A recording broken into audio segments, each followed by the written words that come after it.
ఉపవాస ప్రార్థన ఎందుకంటే పరిశుద్ధపరచబడటం కోసం. మనలో ఉన్న శరీర కార్యాలు, వ్యర్థమైన క్రియలు కాలిపోవాలి. మనలో ఉన్న దేవుడికి వ్యతిరేకమైన కార్యాలు కాలిపోవాలి.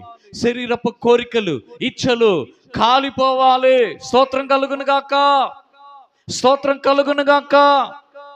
కాలిపోవాలి. ప్రియమైన వాళ్ళారా, పరిశుద్ధపరచబడాలి.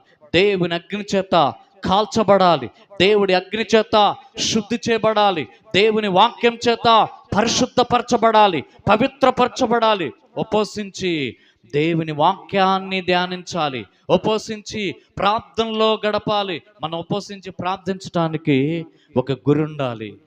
ఒక గురి ఉండాలి. ఒక కార్యం కోసం, ఒక పని కోసం గురి కలిగి ప్రార్థించాలి. ఏమా ఉపవాసం ఉన్నావా? అవునయ్యా ఉపవాసం ఉన్నాను. దేనికోసం? ఏంటో నాకు తెలియదయ్యా అంటారు కొంతమంది.